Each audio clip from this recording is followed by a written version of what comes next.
శ్రావణ్స్ academy నుంచి spirit batch 1.0 launch చేస్తున్నామని already మనం డిస్కస్ చేసాం కదా. ఈ పర్టికులర్ బ్యాచ్ ఎవరైతే గ్రాడ్యుయేషన్ ఫైనల్ ఇయర్లో ఉండి వాళ్ళు కనుక గవర్నమెంట్ జాబ్ కనుక ఒక 1 ఇయర్లో కొట్టాలి అని అనుకుంటే ఆ పర్టికులర్ క్యాండిడేట్స్కి ఈ పర్టికులర్ బ్యాచ్ అనేది చాలా హెల్ప్ అవుతుంది అనమాట. ఇప్పుడు ఈ బ్యాచ్ పర్టికులర్స్ ఏవైతే ఉన్నాయో ఎవరైనా సరే బ్యాంకింగ్, ఎస్ఎస్సి అండ్ ఆర్ఆర్బి రిలేటెడ్గా ఎగ్జామ్స్లోని గవర్నమెంట్ జాబ్కి ప్రిపేర్ అవుతూ ఒక 1 ఇయర్లోనే జాబ్ కొట్టాలి అని అనుకుంటే స్పిరిట్ బ్యాచ్ 1.2 అనేది మీకు చాలా హెల్ప్ఫుల్గా ఉంటుంది. స్పిరిట్ అంటే specialised programme to implement real time intensive training. Batch highlights ఏంటంటే ఇక్కడ మనం ఓన్లీ తక్కువ మందిని మాత్రమే, అంటే we are focusing on quality but not quantity. Minimum మనకి 30 మెంబర్స్, మ్యాక్సిమం 50 మెంబర్స్ మాత్రమే మనకి స్ట్రెంత్ ఉంటారనమాట. అంటే లిమిటెడ్ స్ట్రెంత్ మీద మనం ఫోకస్ చేస్తాం. ఇలా ఉండడం వల్ల unique preparation strategy for each and every student మనం తీసుకొని రావచ్చు అనమాట. అట్ ద సేమ్ టైం ఇక్కడ మనకి ఎవరైతే ఫ్యాకల్టీ ఉంటారో వాళ్ళు more than 10 years of experience ఉన్న ఫ్యాకల్టీ మన ఇన్స్టిట్యూట్లో టీచ్ చేస్తూ ఉంటారనమాట. అదేవిధంగా ఎప్పుడైనా సరే ఇప్పుడు మనకి ఈ కంప్లీట్ ప్రాక్టీస్ సెషన్స్, అంటే ఇప్పుడు మనకి సిలబస్ అంతా పూర్తయిన తర్వాత ప్రాక్టీస్ టెస్ట్స్ ఏవైతే ఉంటాయో అవి మనకి టాపిక్ వైజ్ టెస్ట్ కండక్ట్ చేస్తాం. సేమ్ అదేవిధంగా సెక్షనల్ వైజ్ టెస్ట్లు ఉంటాయి, అలాగే ఫుల్ లెంత్ టెస్ట్లు. ఓవరాల్గా మనం చూసుకుంటే మోర్ దెన్ 500 ఎగ్జామ్స్ అయితే మనం కండక్ట్ చేస్తాం. ఇక్కడ మనకి ల్యాబ్ ఫెసిలిటీ కూడా ఉంటుంది, ఆన్లైన్ ఎగ్జామ్స్ కూడా మనం పెడతాం అనమాట. హియర్ ఈ పర్టికులర్ బ్యాచ్ ఏదైతే ఉన్నదో ఇది కంప్లీట్గా ఆఫ్లైన్ బ్యాచ్. ఓకే, ఇక్కడ మనకి ఈ బ్యాచ్లోని స్పెసిఫికేషన్ ఏంటి అని అంటే 1-on-1 మెంటర్షిప్. అంటే ఈచ్ అండ్ ఎవ్రీ స్టూడెంట్తోని పర్సనల్గా ఇంటరాక్ట్ అయ్యి వాళ్ళు ఏ పర్టికులర్ ఏరియాస్లో వాళ్ళు లోగా ఉన్నారో చూసుకొని వాళ్ళని ఆ పర్టికులర్ ఏరియాలో బూస్టప్ చేయడానికి చాలా హెల్ప్ఫుల్గా స్పిరిట్ బ్యాచ్ అనేది ఉంటుంది అనమాట. సో ఒకవేళ ఈ బ్యాచ్లో ఎవరైనా కనుక ఎన్రోల్ అవ్వాలి అని అనుకుంటే ఏప్రిల్ ఎండింగ్లో కానీ మే ఫస్ట్ వీక్లో కానీ బ్యాచ్ అనేది స్టార్ట్ అవుతుంది. మీరు ముందుగానే ఎన్రోల్ అవ్వి అలాగే ఇన్స్టిట్యూట్ గురించి తెలుసుకుందాం అని అనుకుంటే ఇన్స్టిట్యూట్ని కనుక విజిట్ చేయొచ్చు. సో ఇది మన ఇన్స్టిట్యూట్ అడ్రస్ శ్రావణ్స్ అకాడమీ అనేది మనకి విశాఖపట్నంలో ఉంటుంది. ఒకవేళ మీకు ఎలాంటి క్వైరీస్ ఉన్నా సరే ఈ పర్టికులర్ నెంబర్కి మీరు కాల్ చేయండి, 8019343489. ఓకే, ఈరోజు కరెంట్ అఫైర్స్ సెషన్ మొదలు పెడదాం. ఏదైతే మనకి yesterday February 6th current affairs చెప్పాము, ఈరోజు February 7th రిలేటెడ్గా డైలీ కరెంట్ అఫైర్స్ సెషన్ అనేది మొదలు పెడదాం. ఓకే, ఇప్పుడు యాజ్ యూజువల్గా మనం స్పోర్ట్స్ నుంచి మొదలు పెడుతున్నాం కదా. రీసెంట్గా మనకి విమెన్స్ ప్రీమియర్ లీగ్, ఇది చాలా చాలా ఇంపార్టెంట్ ఈవెంట్ అనమాట. ఓకే, ఇప్పుడు చూసుకుంటే నిన్న కూడా మనం ఒలింపిక్స్ గురించి చూసుకున్నాం, వింటర్ ఒలింపిక్స్. సేమ్ అదే ఇంపార్టెన్స్తో మనకి విమెన్స్ ప్రీమియర్ లీగ్. ఓకే, ఈ పర్టికులర్ లీగ్ ఏదైతే ఉన్నదో నిన్న మనకి February 5th ఫైనల్ అనేది జరిగింది. జరిగిన తర్వాత ఎవరు విన్నర్స్ అయ్యారు, ఎవరు రన్నర్స్ అయ్యారు అనేది చూద్దాం. ఇప్పుడు చూడండి, ఈ పర్టికులర్ లీగ్ ఏదైతే ఉన్నదో ఎన్నో ఎడిషన్ ఇది, this is the 4th edition. మనకి జరిగిన ఈవెంట్లోని విన్నర్స్ కింద ఎవరు వచ్చారు అని అంటే రాయల్ ఛాలెంజర్స్ బెంగళూరు. ఇది ఉమెన్స్ ప్రీమియర్ లీగ్లోని రాయల్ ఛాలెంజర్స్ బెంగళూరు ఎవరైతే ఉన్నారో వీళ్ళు సెకండ్ టైం అనమాట ఈ particular women's premier league title కొట్టడం, ఇది సెకండ్ టైం. ఓకే, రన్నర్స్ ఎవరు మనకి ఢిల్లీ క్యాపిటల్స్ వీళ్ళు రన్నర్స్ అనమాట. ఓకే, ఇక్కడ మనకి ఎగ్జామ్లోని మోస్ట్లీ అడిగే క్వశ్చన్ ఏమై ఉంటుంది అని అంటే ఈ ఫైనల్ మ్యాచ్ ఏదైతే ఉన్నదో ఏ పర్టికులర్ క్రికెట్ స్టేడియంలో జరిగిందని అడుగుతాడు. ఆ స్టేడియం ఏంటి అని అంటే Vadodara international cricket stadium or Baroda cricket association stadium, BCA stadium or Vadodara international cricket stadium. ఈ particular Vadodara international cricket stadium ఎక్కడ ఉంది? గుజరాత్లో ఉన్నదనమాట. ఓకే, ఇది venue is related to the Vadodara international cricket stadium. Final match. Next ఈ పర్టికులర్ ఈవెంట్లోని కొంతమంది పర్సనాలిటీస్, అంటే మ్యాక్సిమం రన్స్ ఎవరు స్కోర్ చేశారు, అలాగే మోస్ట్ నెంబర్ ఆఫ్ వికెట్స్ ఎవరు తీశారు అనేది మనకి ఎగ్జామ్లో అడిగే అవకాశం ఉంటుంది అనమాట. సో ఏంటి అని అంటే ఇక్కడ మనకి IPL కానీ లేదా విమెన్స్ ప్రీమియర్ లీగ్లో కానీ మ్యాక్సిమం రన్స్ ఎవరైతే కొడుతున్నారో వాళ్ళకి ఒక క్యాప్స్తో డినోట్ చేస్తారనమాట. అంటే ఒక క్యాప్, అంటే ఆరెంజ్ క్యాప్, పర్పుల్ క్యాప్ అని ఉంటాయి. ఆరెంజ్ క్యాప్ ఏదైతే ఉన్నదో అది మనకి మోస్ట్ నెంబర్ ఆఫ్ రన్స్ ఎవరైతే కొడుతున్నారో వాళ్ళకి ఇస్తారు. అదే పర్పుల్ క్యాప్ అయితే మోస్ట్ నెంబర్ ఆఫ్ వికెట్స్ ఎవరైతే తీస్తున్నారో వాళ్ళకి ఇస్తారనమాట. ఇప్పుడు చూసుకుంటే మనకి విన్నర్స్ ఎవరు? Royal challengers Bengaluru. దానికి కెప్టెన్ ఎవరైతే ఉన్నారో Smriti Mandhana, she is the lady who won the orange cap. Okay, ఆవిడ 377 రన్స్ కొట్టారనమాట. She is the person who got orange cap and she is from which team? She is belonging to RCB, royal challengers Bengaluru. అలాగే purple cap చూసుకుంటే Sophie Devine అనే ప్లేయర్కి వచ్చింది. ఈవిడ 17 wickets తీశారనమాట. She is belonging to Gujarat giants. అంటే మనకి ఎగ్జామ్లోని వాళ్ళు ఏ టీంకి చెందిన వాళ్ళు అనే అడిగే అవకాశం కూడా ఉంటుంది అనమాట. సో అందుకనే టీం పేరు కూడా గుర్తుపెట్టుకుంటే మంచిది. నెక్స్ట్ అలాగే most valuable player of this season ఎవరు? Sophie Devine, she is belonging to Gujarat giants. అలాగే emerging player of the year of the season ఎవరు అని అంటే నందిని శర్మ. ఈవిడ కూడా 17 వికెట్స్ తీశారనమాట. Okay, she is belonging to Delhi capitals. Okay, మనకి విన్నర్స్ అయితే ఎవరు? ఆర్సీబీ, రన్నర్స్ అయితే ఢిల్లీ క్యాపిటల్స్. ఈ పర్టికులర్ ఈవెంట్లోని టోటల్ నెంబర్ ఆఫ్ టీమ్స్ ఎన్ని పార్టిసిపేట్ చేస్తాయి అని అంటే టోటల్గా మనకి 5 టీమ్స్ పార్టిసిపేట్ చేస్తాయి. అండ్ ద విన్నర్స్ ఎవరైతే ఆర్సీబీ ఉన్నారో వాళ్ళకి క్యాష్ ప్రైజ్ ఎంత వస్తుంది అని అంటే 6 crores. అదేవిధంగా మనకి వీళ్ళకి 3 crores అనమాట. 3 crores వీళ్ళకి క్యాష్ ప్రైజ్, ఎవరికి? రన్నర్స్కి, ఢిల్లీ క్యాపిటల్స్కి. ఓకే, నెక్స్ట్ ఈవెంట్ చూద్దాం. ఇది చాలా ఈజియెస్ట్ ఈవెంట్, అంటే మరీ ఇంపార్టెంట్ అని కాదు, అలాగని వదిలేయడం కూడా మంచిది కాదు. వందే మాత్రం కోస్టల్ సైక్లథాన్ 2026. వందే మాత్రం ఇది పర్టికులర్ మనకి వందే మాత్రం ఉన్నది కదా, ఇప్పుడు మనకి ఎన్ని ఇయర్స్ కంప్లీట్ చేసుకున్నాం? 150 years కంప్లీట్ చేసుకున్నాం కదా వందే మాత్రంకి. ఓకే, ఈ వందే మాత్రం అనే సాంగ్ ఏదైతే ఉన్నదో ఇది మనకి నేషనల్ సాంగ్ కింద కూడా చెప్తాం.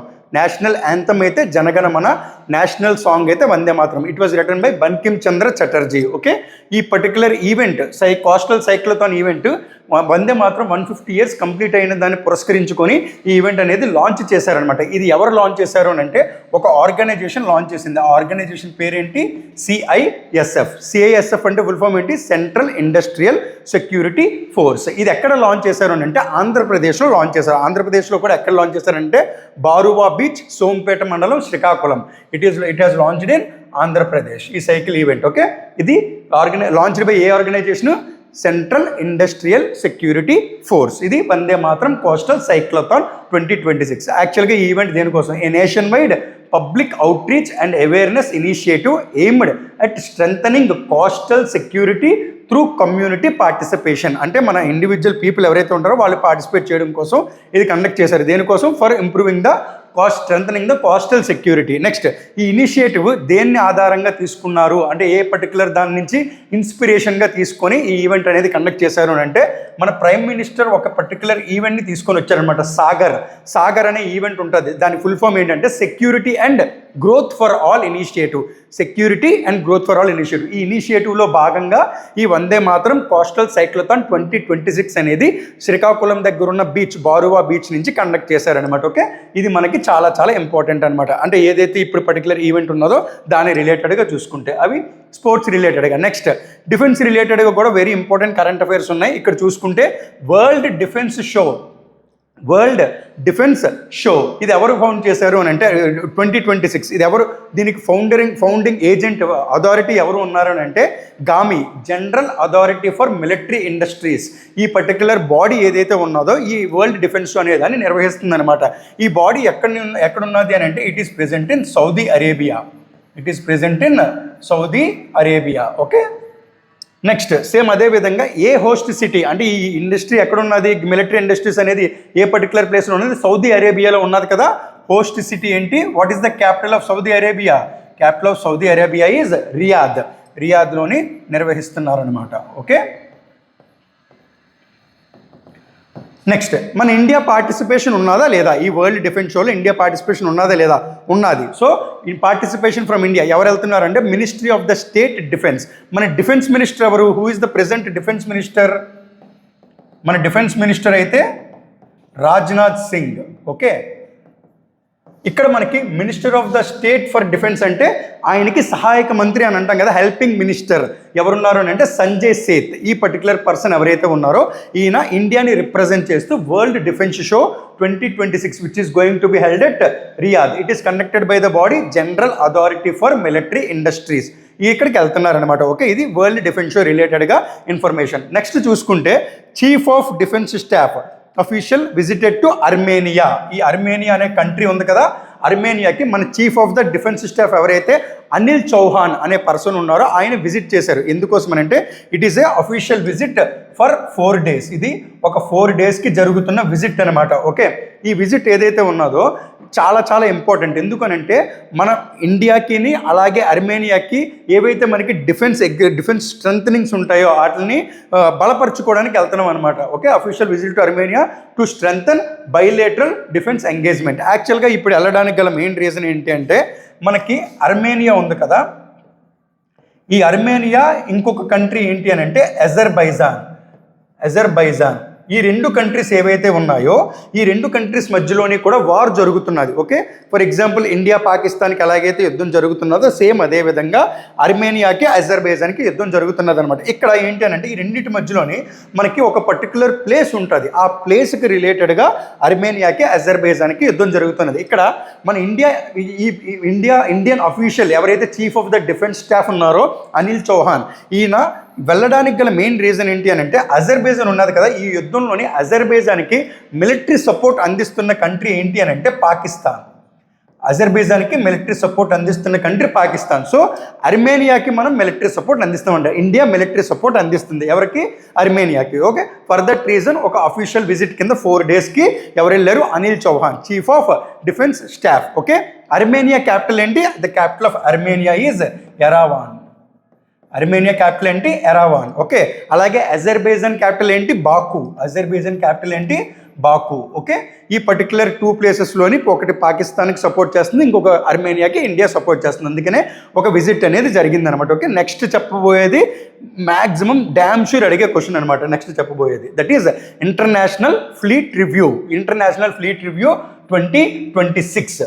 ఇంటర్నేషనల్ ఫ్లీట్ రివ్యూ అనేది ఏంటి అని అంటే మన గ్రూప్ ఆఫ్ నేవీస్ అంటే వేరే వేరే కంట్రీస్ ఏవైతే ఉన్నాయో వరల్డ్లోని కంట్రీస్ ఉన్నాయో చాలా కంట్రీస్ నుంచి అప్రాక్సిమేట్గా ఒక 70 కంట్రీస్ నుంచి నేవీస్ అనేవి మన ఇండియాకి రాబోతున్నాయి. ఈ పర్టికులర్ 2026లో జరగబోయేది, ఇండియాలో జరగబోయేది ఏంటి అని అంటే 3rd టైం అనమాట ఇండియా హోస్ట్ చేస్తున్నది. Okay, 3rd time. మనకి ఫస్ట్ ముంబైలో హోస్ట్ చేశారు, నెక్స్ట్ సేమ్ అదే విధంగా విశాఖపట్నంలో హోస్ట్ చేశారు. ఇది 3rd టైం, ఇప్పుడు కూడా విశాఖపట్నంలోనే హోస్ట్ చేస్తున్నారు అనమాట ఇంటర్నేషనల్ ఫ్లీట్ రివ్యూ. ఇక్కడ ఈ పర్టికులర్ ఈవెంట్ ఇంపార్టెన్స్ ఏంటి అని అంటే ఇక్కడ not only just international fleet review IFR ఒకటే హోస్ట్ చేయట్లేదు, దాంతోపాటు ఇంకొక 2 ఈవెంట్స్ ఎక్సర్సైజ్ మిలాన్ అనేది కూడా హోస్ట్ చేస్తున్నారు. ఇంకోటి ఇండియన్ ఓషన్ నేవల్ సింపోజియం, దీన్ని కూడా హోస్ట్ చేస్తున్నారు. ఈ 3 ఈవెంట్స్ని కూడా హోస్ట్ చేస్తున్నారు. ఎక్కడ? విశాఖపట్నంలో హోస్ట్ చేస్తున్నారు. అందుకు చాలా చాలా important. What is the host country? Host country is India. Host city is Visakhapatnam. Host city is Visakhapatnam. Okay, Visakhapatnam అంటే ఏ పర్టికులర్ స్టేట్లో ఉంటుంది? ఆంధ్రప్రదేశ్లో ఉంటుంది అనమాట. ఇక్కడ చూసుకుంటే what are the 3 events that were hosted? International fleet review 2026, exercise Milan 2026, Indian ocean naval symposium conclave. ఈ 3 ఈవెంట్స్ని కూడా హోస్ట్ చేస్తుంది అనమాట. ఇప్పుడు చూడండి ఇంటర్నేషనల్ ఫ్లీట్ రివ్యూ గురించి ఒక చిన్న description. It is a time honoured naval tradition that assembles ships and sailors from friendly foreign navies. ఇక్కడ చూడండి ఫ్రెండ్లీ ఫారెన్ నేవీస్ అంటే మనకి ఏవైతే నేవీస్ ఫ్రెండ్లీగా ఉన్నాయో వాళ్ళతో అని. Okay, serving as a platform for confidence building, mutual respect and operational familiarity. Okay, దేనికోసం? ఈ 3 important: confidence building, mutual respect and operation familiarity. ఈ పర్టికులర్ ఫ్లీట్ రివ్యూ అంతటినీ కూడా ఎవరు రివ్యూ చేస్తారు? మన విశాఖపట్నంలో జరుగుతున్న ఫ్లీట్ రివ్యూని ఎవరు రివ్యూ చేస్తారు అని అంటే ఈ పర్టికులర్ ఈవెంట్ అంతటినీ రివ్యూ చేసేది supreme commander in chief. Supreme commander in chief or supreme commander of defence forces. మన ఇండియాలోని supreme commander in chief or supreme commander of defence forces అంటే ఎవరుంటారు అని అంటే ఎవరైతే ప్రెసిడెంట్ ఆఫ్ ఇండియా కింద ఉన్నారో వాళ్ళే ఉంటారు. ఎవరైతే ప్రెసిడెంట్ ఆఫ్ ఇండియా కింద ఉన్నారో వాళ్ళే మనకి సుప్రీం కమాండర్ ఇన్ చీఫ్ కింద ఉంటారు. At present the president is Droupadi Murmu. Okay, she will visit Visakhapatnam. ఈ పర్టికులర్ ఈవెంట్ అనేది మనకి ఫిబ్రవరి 15th నుంచి 25th వరకు కూడా జరుగుతుంది అనమాట. ఫిబ్రవరి 15th నుంచి 25th వరకు international fleet review, exercise Milan and Indian ocean naval symposium జరుగుతాయి. ఇది మనకి ఇంటర్నేషనల్ ఫ్లీట్ రివ్యూ గురించి. నెక్స్ట్ సేమ్ అదే విధంగా ఎక్సర్సైజ్ మిలాన్ చూడండి.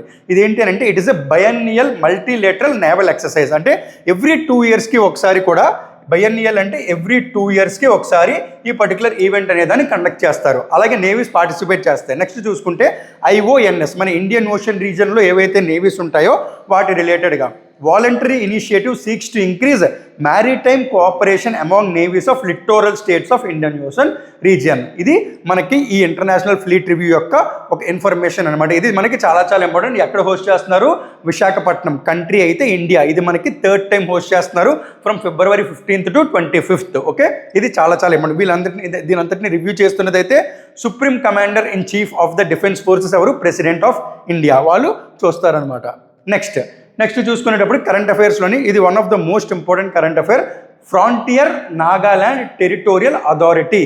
ఇప్పుడు ఈ నాగాలాండ్ ఉన్నది కదా, ఈ కొత్త బాడీ ఎస్టాబ్లిష్ చేయడానికి ఒక ట్రైపార్టైట్ అగ్రిమెంట్, అంటే ఒక 6 డిస్ట్రిక్ట్స్ ఏవైతే ఉన్నాయో వాటిని సంరక్షించడం కోసం at the same time development procedures కోసం ఈ పర్టికులర్ FNTA అనేది డెవలప్ అయ్యింది అనమాట. అంటే ఈ పర్టికులర్ ఈ బాడీ అనే దాన్ని డెవలప్ చేసి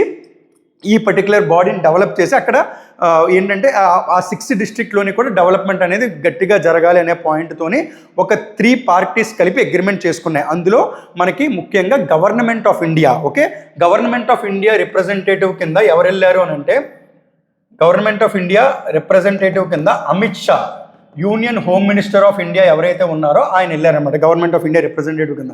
ఈ ట్రైపార్టైట్ అగ్రిమెంట్ ఎవరెవరి మధ్యలో జరిగింది అంటే Nagaland government, okay, Nagaland government, next అలాగే eastern Nagaland people's organisation ENPO, ఇది ఇంపార్టెంట్ అనమాట. ఈస్టర్న్ నాగాలాండ్ పీపుల్స్ ఆర్గనైజేషన్ ఈ particular frontier Nagaland territory authority ఉన్నది కదా, ఇది ఈస్టర్న్ నాగాలాండ్లో ఉన్న 6 డిస్ట్రిక్ట్స్ కోసం లాంచ్ చేసింది అనమాట. నెక్స్ట్ సేమ్ అలాగే గవర్నమెంట్ ఆఫ్ ఇండియా ఈ 3 పార్టీస్కి మధ్యలోనే ఈ ఈవెంట్ అనేది జరుగుతుంది. ఇక్కడ చూసుకుంటే what is the objective to establish frontier Nagaland territorial authority primarily focus on the development on governance of eastern నాగాలాండ్లో మొత్తం ఎన్ని డిస్ట్రిక్ట్స్ అని చెప్పాం, ఇక్కడ మనకి టోటల్గా 6 డిస్ట్రిక్ట్స్ కవర్ చేస్తుంది. ఆ డిస్ట్రిక్ట్స్ ఏంటి అని అంటే ట్యుయెన్సాంగ్, మాన్, కిఫైర్, లాంగ్లెంగ్, నాక్లాక్ అండ్ షామ్టర్ ఈ 6 డిస్ట్రిక్ట్స్లోని కూడా ఏంటది డెవలప్మెంట్ అండ్ గవర్నెన్స్ రిలేటెడ్గా FNTA అనే దాన్ని లాంచ్ చేశారనమాట. ఇప్పుడు చూసుకుంటే ఇక్కడ మనం ఆర్టికల్ 371A అని అన్నాం, ఓకే. ఈ ఆర్టికల్ 371A ఏంటి అని అంటే it was adopted according to the 13th constitutional amendment act 1962. ఇదేంటి అని అంటే special provisions given to the Nagaland, okay. నాగాలాండ్కి కొన్ని స్పెషల్ ప్రొవిజన్స్ ఇస్తారనమాట. అంటే ఇప్పుడు మన ఇండియాలోని ఏవైతే కొన్ని కమ్యూనిటీస్ రిలేటెడ్గా, ట్రైబ్స్ రిలేటెడ్గా ఉంటాయో, నాగాలాండ్లో ట్రైబల్ ఏవైతే ఉంటాయో ఒకవేళ ఏదైనా లా కనుక మేక్ చేస్తే వీళ్ళకి అన్ని లాస్ వర్తిస్తాయి అనే పాయింట్ ఉండదు అనమాట. వీళ్ళకి కొన్ని ప్రొవిజన్స్, అంటే స్పెషల్ ప్రొవిజన్స్ ఇవ్వడం కోసం ఆర్టికల్ 371A అనేది ఏ పర్టికులర్ స్టేట్ కోసం తీసుకొని వచ్చారు, it is for Nagaland, okay. ఇది మనకి ఏ amendment act 13th constitutional amendment act 1962 ప్రకారం తీసుకొని వచ్చారు. ఇది మెయిన్ ఎందుకు రాసాము అని అంటే ఇక్కడ ఈ FNTA అని ఏదైతే ఉందో గవర్నమెంట్ ఆఫ్ ఇండియా సంతకం పడుతుంది కదా, దీనివల్ల ఈ 371Aలో ఏవైనా కనుక మార్పులు జరిగినా ఏం జరిగినా సరే వీళ్ళకి వర్తించదు, అంటే నాగాలాండ్కి వర్తించదు, దీనికి ఎలాంటి ఇబ్బంది కలగదు. 371A provisions same as it ఈస్గా అలాగే కొనసాగుతాయి అనే పాయింట్ కోసం కూడా మాట్లాడుకున్నారనమాట, ఓకే. ఇది 3 party agreement. One is Nagaland government, next is ENPO eastern Nagaland people's organisation and government of India. ఇప్పుడు ప్రెసెంట్ మనకి చీఫ్ మినిస్టర్ కింద ఉన్నది Neiphiu Rio, he is the present chief minister. అదే గవర్నర్ అయితే అజయ్ కుమార్ భల్లా ఎడిషనల్ ఛార్జ్ కింద ఉన్నారనమాట. గవర్నర్ అయితే ఎవరు, Neiphiu Rio is the chief minister, Ajay Kumar Bhalla is the governor, okay. ఇదొక ఈవెంట్. నెక్స్ట్ చూసుకుంటే శ్రీ జగన్నాథ్ టెంపుల్. ఈ జగన్నాథ్ టెంపుల్ అనేది మన ఇండియాలోని 4 ధామ్స్లోని ఒక పర్టికులర్ ఫేమస్ టెంపుల్ అనమాట. 4 ధామ్ టెంపుల్స్లో ఒక టెంపుల్. ఇది ఎక్కడున్నది మనందరికీ ఈజీగా తెలిసిందే పూరి, ఒడిస్సా జగన్నాథ స్వామి టెంపుల్. ఇక్కడ మనకు ఉండే deity he is belonging to lord Vishnu avatar రిలేటెడ్గా చూసుకుంటాం అనమాట జగన్నాథ స్వామిని. ఇప్పుడు ప్రజెంట్ ఇది న్యూస్లో ఉండడానికి గల మెయిన్ రీజన్ ఏంటి అని అంటే మన ఇండియన్ ప్రెసిడెంట్ ద్రౌపది ముర్ము ఎవరైతే ఉన్నారో ఆవిడ అఫీషియల్ విజిట్స్లోని ఒడిస్సా అండ్ ఛత్తీస్గఢ్కి వెళ్ళారనమాట. వెళ్ళిన దాంట్లోని she visited Shri Jagannatha Swami temple, okay. Jagannatha Swami అనగానే మనకి రథయాత్ర అనేది గుర్తు రావాలన్నమాట. That is the important festival which is relating to Shri Jagannatha Swami temple, okay. ఇక్కడ చూడండి in news president Murmu offered prayers at Shri Jagannatha temple on her 6 days visit to Odisha and Chhattisgarh. ఇక్కడ మనకున్న లార్డ్ డేట్ ఎవరు, lord Shri Jagannatha Swamy who is the lord Vishnu avatar. Next ఈ particular temple ఏ particular రెయిన్లో కట్టించారు అని అంటే అనంతవర్మన్ చోడగంగా దేవ అనే పర్సన్ రెయిన్లోని ఈ జగన్నాథ స్వామి టెంపుల్ అనే దాన్ని కట్టించారనమాట, okay. He is belonging to eastern Ganga dynasty in the 12th century AD, okay. దీనికి జగన్నాథ స్వామి టెంపుల్ ఏదైతే ఉందో దాని ఆర్కిటెక్చర్ ఏంటి అని అంటే కళింగ ఆర్కిటెక్చర్ ఉంటుంది జగన్నాథ స్వామి టెంపుల్కి. అక్కడ ఫేమస్ ఫెస్టివల్ ఏంటి, రథయాత్ర జరుగుతుంది అనమాట. ఇది మనకి చాలా బాగా తెలిసిందే, okay. Next next project Himank. ఈ ప్రాజెక్ట్ హిమాంక్ అనేది దేనికోసం అని అంటే, ఈ పర్టికులర్ ప్రాజెక్ట్ హిమాంక్ అనేది ఎవరు లాంచ్ చేశారో చెప్పి తర్వాత చెప్తాను. ఎవరు లాంచ్ చేశారంటే, ఈ ప్రాజెక్ట్ హిమాంక్ అనేది లాంచ్ చేసింది ఒక organisation. The organisation's name is BRO. BRO అంటే ఏంటి అని అంటే border and road organisation. Border roads organisation. ఎక్కడ బార్డర్ రోడ్ ఆర్గనైజేషన్స్? మనకి ఏవైతే మనకి నార్థర్న్ ఇండియాలో కంప్లీట్గా బార్డర్స్ ఉంటాయో, జమ్మూ అండ్ కాశ్మీర్ కానీ, ఇటుపక్క హిమాలయస్ వైపు కానీ, ఈ బార్డర్ రీజన్స్ ఏవైతే ఉన్నాయో అక్కడ ఇన్ఫ్రాస్ట్రక్చర్ డెవలప్మెంట్ కోసం, అందుకే అంటున్నాం కదా బార్డర్ రోడ్ ఆర్గనైజేషన్, అంటే టన్నల్స్ కట్టడానికి కానీ లేదా రోడ్స్ వేయడానికి కానీ, అక్కడ ఏమైనా డెవలప్మెంటల్ యాక్టివిటీస్ చేయాలన్నా సరే ఈ పర్టికులర్ ఆర్గనైజేషన్ ఫ్లోలో ఉంటుంది అనమాట. వీళ్ళు కొన్ని ప్రాజెక్ట్స్ తీస్తూ ఉంటారు. ఆ ప్రాజెక్ట్స్లోని ప్రాజెక్ట్ హిమాంక్ అనేది ఎప్పుడు స్టార్ట్ చేశారు అని అంటే 1985లోని ప్రాజెక్ట్ హిమాంక్ అనేది స్టార్ట్ చేశారు. ఇది మెయిన్గా ఎక్కడ చూసుకుంటారని అంటే లడాక్ అండ్ లే రీజియన్లోని ఇన్ఫ్రాస్ట్రక్చర్ డెవలప్మెంట్ కోసం ప్రాజెక్ట్ హిమాంక్ అనేది స్టార్ట్ చేశారు. ఇప్పుడు ఇది ప్రెసెంట్ న్యూస్లో ఉండడానికి గల కారణం ఏంటి అని అంటే, అక్కడ ఇది ఏదైతే ఇన్ఫ్రాస్ట్రక్చర్ వర్క్ అండ్ యాక్టివిటీస్ చేస్తున్నారో అక్కడ ఒక స్నో లెపర్డ్ని, హిమాలయన్ రీజియన్లోని స్నో లెపర్డ్ని వాళ్ళు చూశారనమాట. యాక్చువల్గా స్నో లెపర్డ్ని చూడడం వల్ల మెయిన్ అక్కడ మనకేంటి, ఓకే ఒక పులిని, సింహాన్ని ఇలా చూస్తారు కదా, అలాగే స్నో లెపర్డ్ని చూశారు.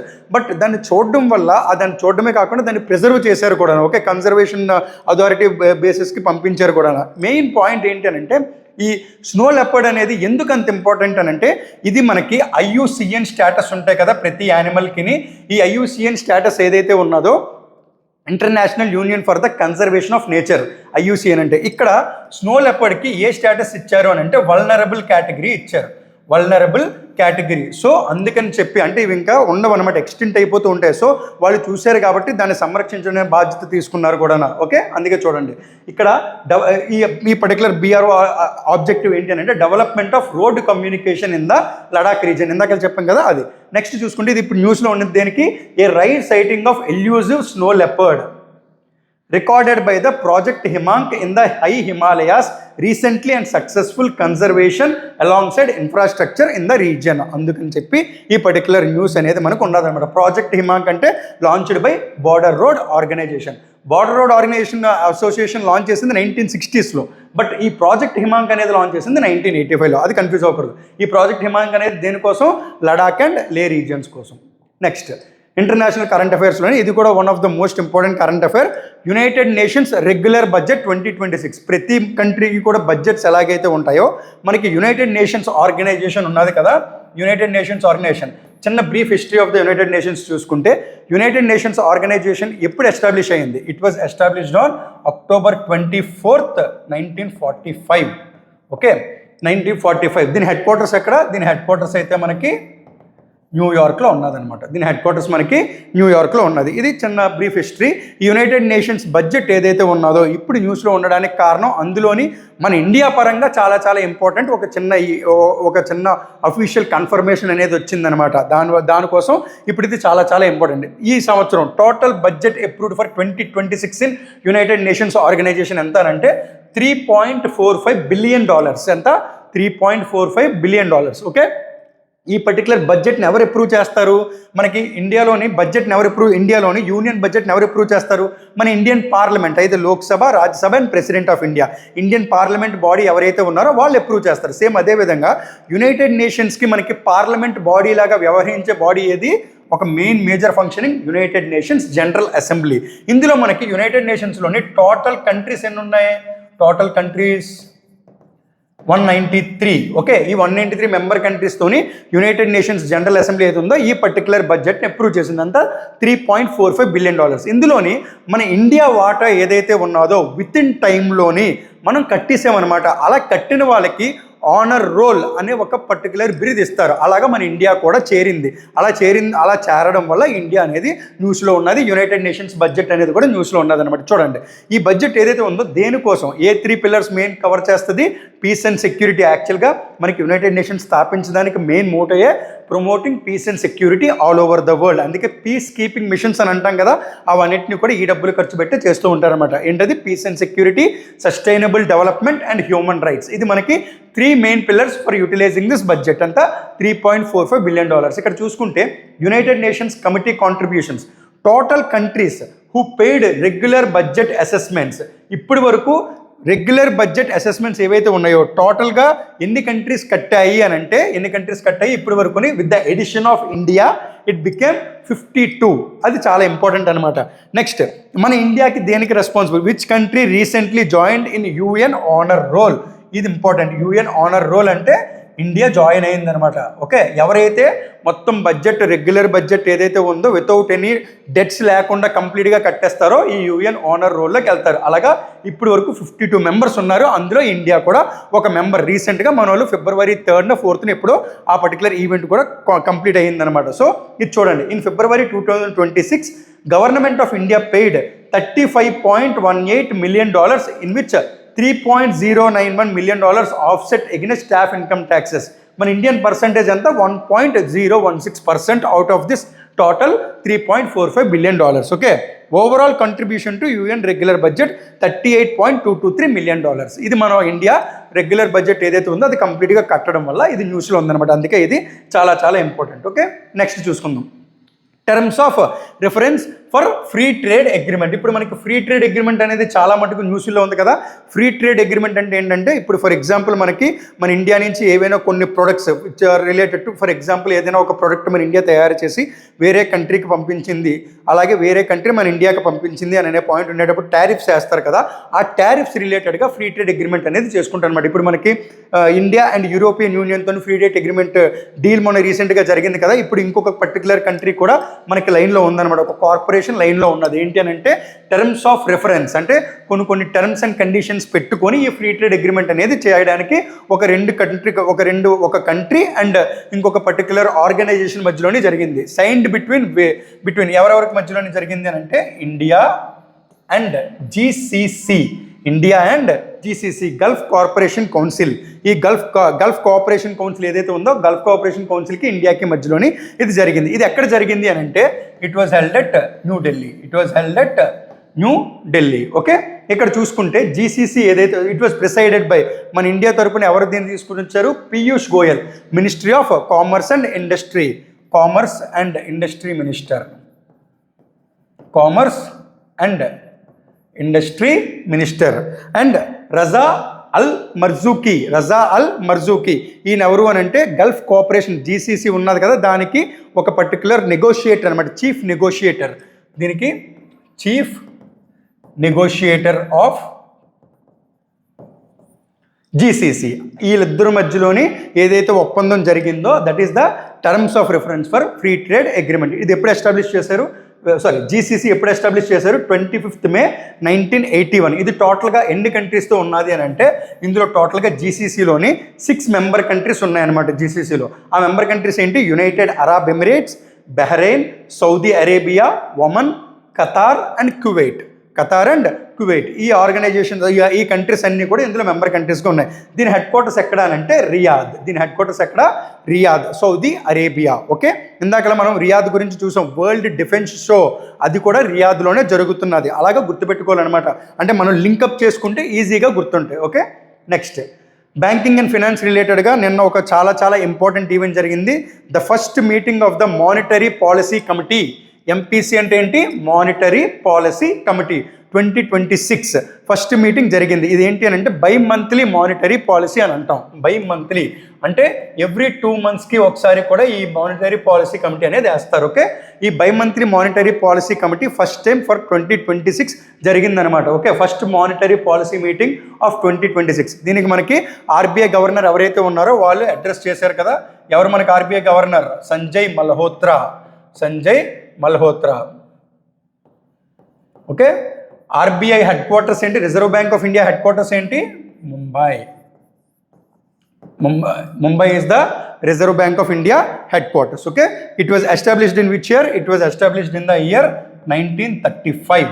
ఓకే, ఇది చాలా ఇంపార్టెంట్. ఇక్కడ మనకి ఈ పర్టికులర్ మానిటరీ పాలసీ కమిటీ ఏదైతే ఉందో ఇందులోని మనకి కొన్ని కీ రేట్స్, ఈ రేట్స్ ఏవైతే ఉన్నాయో వీటి గురించి డిస్కస్ చేస్తారు. అలాగే ఇన్ఫ్లేషన్ గురించి, సిపిఐ ఇన్ఫ్లేషన్ గురించి, అలాగే గ్రోత్ రేట్ గురించి కూడా, అంటే రియల్ జీడిపి గ్రోత్ రేట్ ఉంటుంది కదా, దాని రిలేటెడ్గా కూడా ఈ పర్టికులర్ మీటింగ్లోని డిస్కస్ చేస్తారు. ఇక్కడ ఇంపార్టెంట్ ఏంటి అని అంటే రెపో రేట్ ఏదైతే ఉన్నదో విచ్ వాజ్ అన్చేంజ్డ్ ఎట్ 5.25%. అది చాలా ఇంపార్టెంట్ అనమాట. ఇక్కడ చూడండి, announced key policy policy rates, that is repo rate will remain unchanged at 5.25%. 5.25%. Inflation for the financial year 2025-2026 is at 2.1%. ఈ నెంబర్స్ చాలా ఇంపార్టెంట్, ఇన్ఫ్లేషన్ నెంబర్ చాలా ఇంపార్టెంట్, దట్ ఈస్ 2.1%. ఓకే, ఎప్పుడు inflation అంటే ఏంటంటే ఒకవేళ కనుక మనకి ప్రైజులు పెరుగుతూ ఉంటే ఏమవుతుంది, వాల్యూ ఆఫ్ ద మనీ పడిపోతూ ఉంటుంది అనమాట. సో అది ఇన్ఫ్లేషన్ రిలేటెడ్. అలాగే సిపిఐ అంటే consumer price index inflation projection for financial year 2026 is 2.1%. ఇది న్యూ బేస్ ఇయర్, అంటే దీనికి బేస్ ఇయర్స్ ఉంటాయి అనమాట. ఓల్డ్ బేస్ ఇయర్ అంతా అంటే ఒక బేస్ ఇయర్ని ఆధారంగా చేసుకొని ఈ పర్టికులర్ క్యాలిక్యులేషన్ అనేది చేస్తారనమాట.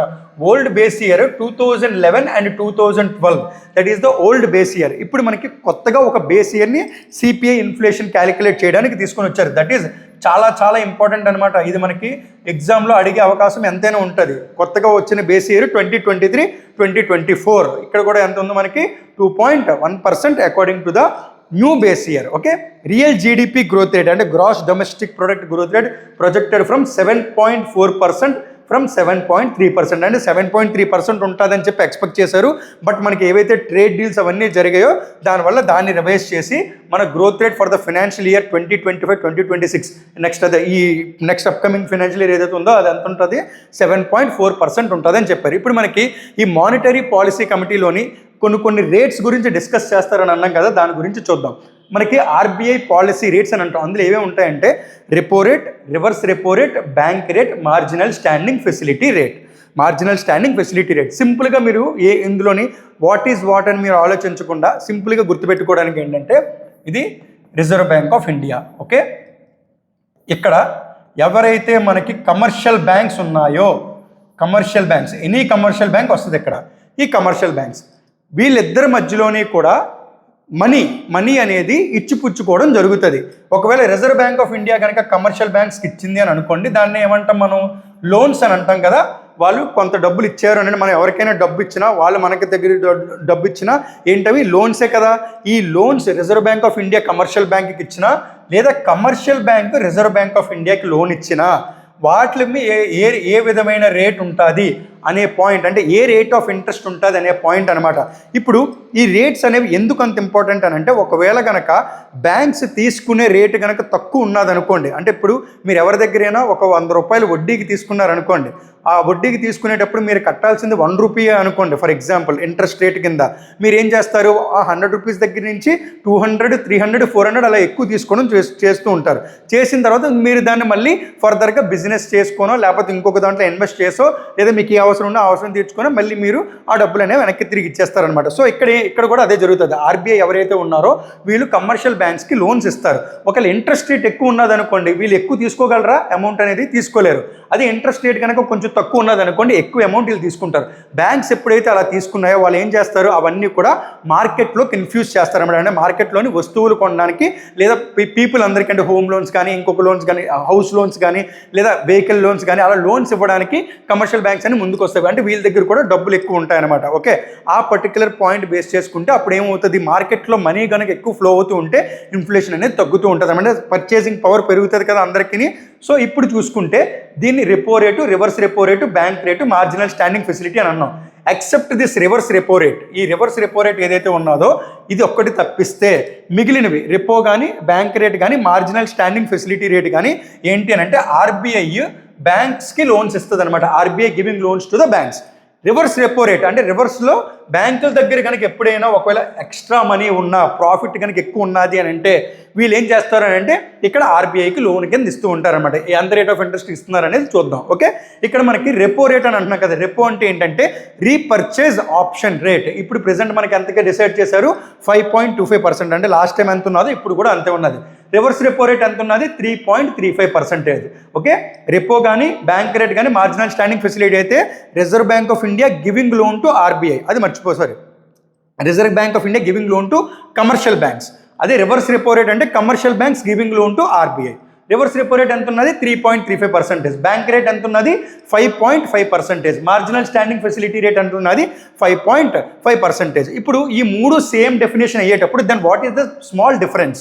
ఇక్కడ రెపో రేట్ ఏదైతే ఉన్నదో ఇది మనకి షార్ట్ టర్మ్ లోన్, అంటే షార్ట్ టర్మ్లో కనుక వాళ్ళు లోన్స్ కనుక తీసుకొని ఇచ్చారు అని అంటే వాళ్ళు వెనక్కి తిరిగి కట్టాల్సిన ఇంట్రెస్ట్ రేట్ అంతా 5.25%. ఓకే, ఇక్కడ రివర్స్ రెపో రేట్ అంటే అది వేరే లెక్కలు ఉంటుంది, దీనికి షార్ట్ టర్మ్ లాంగ్ టర్మ్ అనేవి ఉండదు. 3.35% లెక్కన మనకి ఆర్బీఐ ఎవరైతే ఉన్నారో బ్యాంక్స్కి ఇస్తూ ఉంటారనమాట. నెక్స్ట్ బ్యాంక్ రేట్ చూసుకునేటప్పటికి ఏంటి అని అంటే it is a long term loan, it is a long term loan. Okay, long term loan ఎంత ఉన్నది 5.5%. నెక్స్ట్ మార్జినల్ స్టాండింగ్ ఫెసిలిటీ ఏంటి అని అంటే ఓవర్ నైట్ ఫండ్స్. ఓకే, ఇక్కడ వీళ్ళు ఇలాగ లోన్స్ ఇస్తున్నారు కదా, మరి వీళ్ళ దగ్గర అంటే బ్యాంకుల దగ్గర నుంచి ఏవైతే ఉన్నాయో అవి తనఖా కింద పెడతారు, అంటే సెక్యూరిటీస్ పెట్టుకుంటారు అనమాట. గవర్నమెంట్ సెక్యూరిటీస్ అవన్నీ కూడా వాళ్ళ దగ్గర పెడతారు, రిజర్వ్ బ్యాంక్ ఆఫ్ ఇండియా దగ్గర. అది కూడా చాలా చాలా ఇంపార్టెంట్. ఓవర్ నైట్ ఇచ్చే లోన్స్ అయితే మార్జినల్ స్టాండింగ్ ఫెసిలిటీ, షార్ట్ టర్మ్లో ఇచ్చే లోన్స్ అయితే రెపో రేటు, బ్యాంక్ రేట్ అయితే లాంగ్ టర్మ్ లోన్స్. ఇప్పుడు మనకి సేమ్ అదే విధంగా ఆర్బీఐలోని రిజర్వ్ రేషియోస్ కూడా ఉంటాయి. ఏంటవి? క్యాష్ రిజర్వ్ రేషియో, అలాగే statutory liquidity ratio. At present cash reserve ratio ఎంత ఉన్నది 3%. Okay, next statutory liquidity ratio ఎంత ఉన్నది ప్రెసెంట్ 18%. ఓకే, ఈ రిజర్వ్ రేషియోస్ ఏంటి అని అంటే రిజర్వ్ బ్యాంక్ ఆఫ్ ఇండియా ఎవరైతే ఉన్నారో ఈ particular percentage of the amount, వాళ్ళ క్యాపిటల్ ఎంతైతే ఉందో ఇంత అమౌంట్ అనేది ఉంచాలి మీ దగ్గర, అవి స్టాగ్నెట్గా ఉంచాలి అనే పాయింట్ కోసం చెప్తారనమాట. స్టాట్యూటరీ లిక్విడిటీ రేషియో అయితే it can be in the form of cash, gold and securities or share papers ఏదైనా ఉండొచ్చు.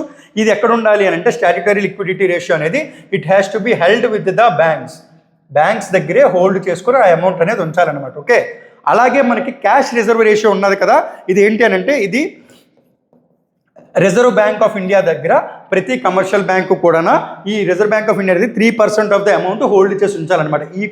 ఈ క్వశ్చన్ కూడా ఎగ్జామ్లో అడిగే అవకాశం ఉంటుంది. అంటే స్టాట్యూటరీ లిక్విడిటీ రేషియో అనేది బ్యాంక్స్ దగ్గర ఉంటుందా లేదా ఆర్బీఐ దగ్గర ఉంటుందా? నెక్స్ట్ అదేవిధంగా క్యాష్ రిజర్వ్ రేషియో అనేది ఆర్బీఐ దగ్గర ఉంటుందా బ్యాంక్స్ దగ్గర ఉంటుందా అని అడుగుతాను అనమాట. ఎస్ఎల్ఆర్ అయితే బ్యాంక్స్ హోల్డ్ చేస్తాయి, క్యాష్ రిజర్వ్ రేషియో అయితే ఆర్బీఐ హోల్డ్ చేస్తుంది. ఇది బ్యాంకింగ్ అండ్ ఫినాన్స్లోని వెరీ వెరీ ఇంపార్టెంట్ ఈవెంట్ జరిగింది. ఓకే, నెక్స్ట్ అవార్డ్స్ కూడా చాలా ఇంపార్టెంట్. ఇక్కడ మనకి గ్లోబల్ టీచర్ ప్రైజ్ అనేది ఒక పర్సన్కి వచ్చిందనమాట. ఎవరికి వచ్చింది అని అంటే award received by Rouble Nagi. ఈవిడ ఒక lady, she got this global teacher prize. ఇది మనకి ఇంటర్నేషనల్ లెవెల్లో ఇచ్చిన అవార్డు కాబట్టి ఈవిడ రౌబల్ నాగి అని ఆవిడ ఎందుకు ఇంపార్టెంట్ అన్నాం? Because she is an Indian. ఒక ఇండియన్కి ఇంటర్నేషనల్ గ్లోబల్ టీచర్ ప్రైజ్ అనేది వచ్చింది. ఈ ఈవెంట్ అంటే ఈ పర్టికులర్ అవార్డ్ అనేది ఏ ఈవెంట్లో ఇచ్చారు? మనకి ఒక 2 days బ్యాక్ ఒక పర్టికులర్ సమిట్ గురించి చెప్పాం. ఏంటది? World government summit. ఈ వరల్డ్ గవర్నమెంట్ సమిట్ అనేది ఎక్కడ జరిగిందని చెప్పాం? దుబాయ్లో జరిగిందని చెప్పాం. ఓకే, ఈ దుబాయ్లోనే ఈ పర్టికులర్ ఈవెంట్లోనే ఈవిడికి వచ్చిందనమాట. రౌబల్ నాగి అనే పర్సన్కి గ్లోబల్ టీచర్ ప్రైజ్ అనేది వచ్చిందనమాట. ఈ అవార్డు ఎవరు ఇస్తారు అని అంటే జెమ్స్ ఎడ్యుకేషన్ అనే ఆర్గనైజేషన్ ఇస్తారు. It was collaborated by Varkey Foundation in collab with UNESCO అంటే United Nations Educational Scientific Cultural Organisation. UNESCO headquarters ఎక్కడ? UNESCO headquarters is present at Paris, France. Okay, next దీనికి cash prize ఎంత అని అంటే $1 million. దీని cash prize $1 million. ఎవరికి వచ్చింది? Rouble Nagi, and Indian teacher got global teacher award. అది ఎక్కడ ఇచ్చారు? దుబాయ్లో ఇచ్చారు. ఏ సమిట్లో ఇచ్చారు? వరల్డ్ గవర్నమెంట్ సమిట్లో ఇచ్చారనమాట. Next appointments very very easy, అంటే ఒక్క అపాయింట్మెంటే ఉన్నది. టొయోటో మోటార్స్ ఉంటుంది కదా మనకి, టొయోటో కార్లు అన్నీ ఉంటాయి కదా. న్యూ ప్రెసిడెంట్ అండ్ సిఇఓగా కెంటా కాన్ అనే పర్సన్ని అపాయింట్ చేశారనమాట. Kenta Kon is the person who was newly appointed as the president and CEO of Toyota Motors. Next current affairs రిలేటెడ్గానే ఇంకా కొన్ని ఒక 2-3 కరెంట్ అఫైర్స్ ఉన్నాయి, అవి చూసుకుంటే ఇవాళ క్లాస్ కూడా అయిపోతుంది. నెక్స్ట్ చూసుకుంటే 2 న్యూ బయో వారియర్ స్పీషీస్ అనేవి మన ఇండియన్ సైంటిస్ట్ ఎవరైతే ఉన్నారో వాళ్ళు కనుగొన్నారనమాట. ఎక్కడ ఏ పర్టికులర్ స్పీషీస్ అనేవి ఎవరు కనిపెట్టారు అని అంటే ఎవరైతే researchers zoological survey of India, ఈ పర్టికులర్ ఆర్గనైజేషన్ రీసెర్చర్స్ ఎవరైతే ఉన్నారో వాళ్ళు కనుగొన్నారనమాట ఈ 2 న్యూ బయో వారియర్ స్పీషీస్ని. ఓకే, ఈ జువలాజికల్ సర్వే ఆఫ్ ఇండియా ఉన్నది కదా, ఇది ఎక్కడున్నది అని అంటే ఇట్ వాజ్ ప్రెసెంట్ ఇన్, దీని హెడ్ క్వార్టర్స్ ఎక్కడ అని అంటే కోల్కతా, వెస్ట్ బెంగాల్లో ఉన్నది. దీని హెడ్ క్వార్టర్స్ ఎక్కడ? కోల్కతాలో ఉన్నది జువలాజికల్ సర్వే ఆఫ్ ఇండియా అనేది. ఓకే, ఏ కోస్టల్ లైన్ దగ్గర కనిపెట్టారు అని అంటే it was founded near the coastal line of West Bengal, coastal bay of West Bengal దగ్గర ఈ పర్టికులర్ న్యూ స్పీషీస్ని కనుగొన్నారు. 2 న్యూ బయో వారియర్ స్పీషీస్. ఒక స్పీషీస్ నేమ్ ఏంటి అని అంటే నెమేలి క్యాస్టిస్ సొలెనో గనాతా.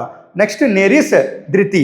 ఈ పర్టికులర్ ధృతి అనే వర్డ్ ఉంది కదా, ఇది ఎలా తీసుకొని వచ్చారు అని అంటే she is the first women director.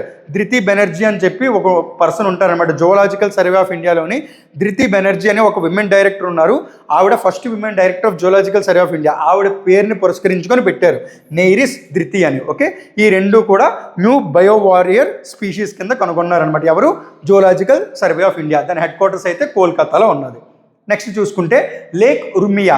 ఈ లేక్ ఉర్మియా అనేది రీసెంట్గా న్యూస్లో ఉన్నది. ఇది ఎక్కడ ఉన్నది అని అంటే మనకి ఇరాన్లో ఉంటుంది. ఇరాన్లో లేక్ ఉర్మియా అనేది ఉన్నది అనమాట. ఇది ఒక largest inland water lake, one of the largest inland water lakes in north western ఇరాన్లో ఉంటుంది అనమాట. ఇది ఇప్పుడు ప్రెసెంట్ న్యూస్లో ఉండడానికి గల కారణం ఏంటంటే ఈ పర్టికులర్ లేక్ రిలేటెడ్గా క్లౌడ్ సీడింగ్ టెక్నిక్ అనేది ఉపయోగిస్తున్నారనమాట. అదే చూద్దాం అసలు.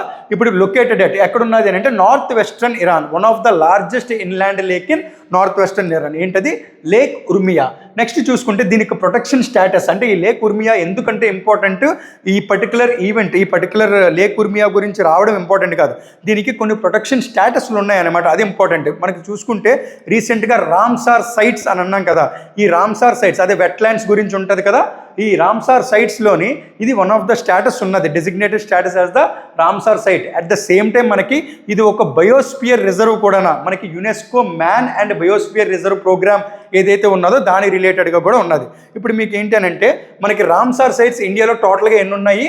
టోటల్గా ఇప్పుడు రీసెంట్గా ఒక 2 యాడ్ అయ్యాయి కదా, యాడ్ అయిన తర్వాత రామ్సార్ సైట్స్ ఇండియాలోని 98 అయ్యాయి అనమాట. ఓకే, ఒకటి పాట్నా బర్డ్ శాంక్చురీ, ఇంకొక పర్టికులర్ రామ్సార్ సైట్ ఏది ఉన్నదో రీసెంట్గా యాడ్ అయిందో అది మీరు కమెంట్ సెక్షన్లో కమెంట్ చేయండి. సేమ్ అదే విధంగా ఇంకొక క్వశ్చన్ కూడా ఏంటంటే మన ఇండియాలోని ఎన్ని మ్యాన్ అండ్ బయోస్పియర్ రిజర్వ్ ప్రోగ్రామ్స్లోని మన ఇండియాలోని ఎన్ని పర్టికులర్ రిజర్వ్స్ బయోస్పియర్ రిజర్వ్స్కి ఉన్నాయి? ఇప్పటివరకు ఇండియాలో టోటల్గా ఎన్ని man and biosphere reserves programme ఉన్నాయి అనేది కమెంట్ చేయండి. ఇది చూస్తే యునెస్కో వాళ్ళు ఈ పర్టికులర్ ప్రోగ్రామ్ని కండక్ట్ చేశారనమాట. నెక్స్ట్ ఇది ఎందుకు న్యూస్లో ఉన్నదనంటే the government mounts cloud seeding in the lake Urmia basin after communal players in Tehran. అంటే ఇక్కడ క్లౌడ్ సీడింగ్ టెక్నిక్ అనేదాన్ని పాటిస్తున్నారు. ఈ క్లౌడ్ సీడింగ్ టెక్నిక్ ఏంటంటే ఆర్టిఫిషియల్ రెయిన్స్ అవి పడతాయన్నమాట, దాని రిలేటెడ్గా పాటిస్తున్నారు. ఇందులో వాడే కెమికల్స్ చాలా ఇంపార్టెంట్. అంటే క్లౌడ్ సీడింగ్ టెక్నిక్లో వాడే కెమికల్స్ ఏంటి అని అంటే silver iodide, potassium iodide and dry ice. ఈ 3 కూడా వాడతాయన్నమాట. Silver iodide, potassium iodide and dry ice are the chemicals used in the cloud seeding technique. Okay, next చూసుకుంటే ఫాల్గు రివర్. ఈ ఫాల్గు రివర్ అనేది రీసెంట్గా న్యూస్లో ఉంది. ఇది ఏంటి అని అంటే మనకి రివర్ బెడ్ ఉంటుంది కదా, అంటే ఇప్పుడు మనకి ఇసుక మట్టి ఏవైతే శాండ్ పార్టికల్స్ ఉంటాయో దాని కిందన రివర్ అనేది ఫ్లో అవుతుంది అని చెప్పి చెప్తారనమాట. అంటే రివర్ మీదన ఎప్పుడు కూడా ఏముంటుంది? వాటర్ ఉంటుంది, బట్ శాండ్ పార్టికల్స్ కింద నుంచి రివర్ ఫ్లో అవుతుంది. ఆ పర్టికులర్ దానికోసమే ఇది న్యూస్లో ఉన్నదన్నమాట. ఇది ఏంటి అని అంటే ఎక్కడ ఉన్నది అంటే ఇట్ ఈస్ లొకేటెడ్ అట్ బీహార్లో ఉన్నది. అది కూడా ముఖ్యంగా గయా. ఈ బీహార్లోని గయా అనే ప్లేస్లో ఉంది. గయా అనగానే మనకు గుర్తు రావాల్సింది బోధ్ గయా, అంటే మన బుద్ధుడికి జ్ఞానోదయం కలిగింది కదా, ఆ పర్టికులర్ ప్లేస్లోనే ఉన్నదనమాట. అందుకే దీనికి ఒక పేరు కూడా ఉంటుందన్నమాట. ఏంటి? ఈ ఫాల్గు రివర్కి ఎన్లైటన్మెంట్ రిలేటెడ్గా నిరంజన రివర్ అనే పేరు కూడా ఉంటుంది. ఇప్పుడు చూడండి ఈ పర్టికులర్ రివర్ ఏదైతే ఉన్నదో దాని గురించి చూద్దాం. It is the confluence. అంటే ఇది ఏంటి అంటే ఒక 2 tributaries లీలాజన్ and Mohana reverse joins. అంటే ఈ 2 రివర్స్ ఏవైతే ఉన్నాయో ఈ 2 రివర్స్ ఇలాగ విడిపోయి అలాగ ఒక పర్టికులర్ ప్లేస్ ఈ పన్ రివర్ దగ్గర జాయిన్ అవుతుంది అనమాట, which is considered as the tributary of Ganga tributary కింద దీన్ని తీసుకొని వస్తారు. నెక్స్ట్ చూసుకుంటే ఈ రివర్ని ఏమని పిలుస్తారు అని అంటే హిడెన్ గంగా అని అంటారు, గుప్త గంగా. ఎందుకు? ఇందాక చెప్పాం కదా, మీదనేమో ఇసుకుంటుంది, కింద నుంచేమో రివర్ వెళ్తూ ఉంటుంది అనమాట. అందుకు నిరంజన రివర్ అని కూడా అంటారు. ఎందుకు అని అంటే బుద్ధాస్ ఎన్లైటన్మెంట్ కలిగింది కాబట్టి ఇది నిరంజన రివర్ అని కూడా అంటారు. దీనికి హిస్టారికల్ ఇంపార్టెన్స్ ఏంటి అని అంటే ఈ పర్టికులర్ రివర్ ఏదైతే ఉందో ఇది ఏ పర్టికులర్ రిలీజియన్స్కి సేక్రెడ్ రివర్ అని అంటే హిందూస్కి, బుద్ధిస్ట్స్కి, జైన్స్కి. ఇక్కడ మనకి పిండ ప్రదానం అది కూడా జరుగుతుంటుంది అనమాట. నెక్స్ట్ అలాగే సుజాత స్తూప. ఈ సుజాత స్తూప అనేది కూడా ఈ ఫాల్గు రివర్ దగ్గర ఉన్నది. ఇక్కడ సుజాత అనే లేడీ చాలా ఇంపార్టెంట్. మనకి బుద్ధుడు ఎప్పుడైతే మనకి మెడిటేషన్ పోజ్లో కూర్చున్నారో అలా నెంబర్ ఆఫ్ డేస్ ఉన్నారు కదా, నెంబర్ ఆఫ్ డేస్ ఉన్న తర్వాత ఈ సుజాత అనే లేడీ ఎవరైతే ఉన్నారో ఆవిడే ఆయన్ని ఆ పర్టికులర్ ఎన్లైటన్మెంట్ వచ్చిన తర్వాత ఆవిడే ఆ దీక్ష నుంచి విరమించిందనమాట. సో ఈ లేడీ పేరు ఏదైతే ఉన్నదో దాని రిలేటెడ్గా ఒక స్తూపం కూడా అక్కడ కట్టారు, అక్కడ ఫాల్గు రివర్ దగ్గర. అందుకే ఇది కూడా చాలా చాలా ఇంపార్టెంట్ అనమాట. అంటే మిల్క్ రైస్ ఇచ్చారు అని చెప్తారనమాట. అది నెక్స్ట్ బుక్స్ అండ్ ఆథర్స్, ఇదే మనకి ఈ రోజు లాస్ట్ది. బుక్స్ అండ్ ఆథర్స్లో ఒక బుక్ ఏంటంటే love bytes and pugmarks in కబానీ. ఈ కబానీ అనేది ఒక శాంక్చురీ అనమాట. ఓకే, ఈ శాంక్చురీ వైల్డ్ లైఫ్ శాంక్చురీ రిలేటెడ్గా ఉంటుంది కబానీ అనేది. లవ్ బైట్స్ అండ్ పగ్మార్క్స్ అనేది ఒక పర్సన్ ఇప్పుడు రీసెంట్గా లాంచ్ చేశారు. ఆథర్ ఎవరు? Lakshmi Ramanathan. Lakshmi Ramanathan is the author of this particular book. Okay, ఇవాళ ఏంటి అంటే ఫిబ్రవరి 7th కరెంట్ అఫైర్స్ అనేవి మనం డీల్ చేసాం. రెగ్యులర్గా కరెంట్ అఫైర్స్ కనుక మీరు గట్టిగా ప్రిపేర్ అవుతున్నట్టయితే చాలా గవర్నమెంట్ ఎగ్జామ్స్లో ఇంక్లూడింగ్ యూపీఎస్సీ కూడా, యూపీఎస్సీ కానీ banks, SSC, RRB or any other exams which is relating to current affairs చాలా చాలా హెల్ప్ఫుల్గా ఉంటుంది అనమాట. ఓకే, అలాగే స్పిరిట్ బ్యాచ్ 1.0 అనే దాని గురించి ఆల్రెడీ చెప్పాం కదా. ఒకవేళ ఎవరైనా కనుక బ్యాచ్లో ఎన్రోల్ అవ్వాలి అని అనుకుంటే మీరు ముందుగానే కాంటాక్ట్ చేయొచ్చు. ఒకవేళ ఏమైనా ఫర్దర్ డీటెయిల్స్ కోసం మీరు కావాలి అని అనుకున్న ఇన్స్టిట్యూట్ని విజిట్ చేయొచ్చు. Thank you and happy learning.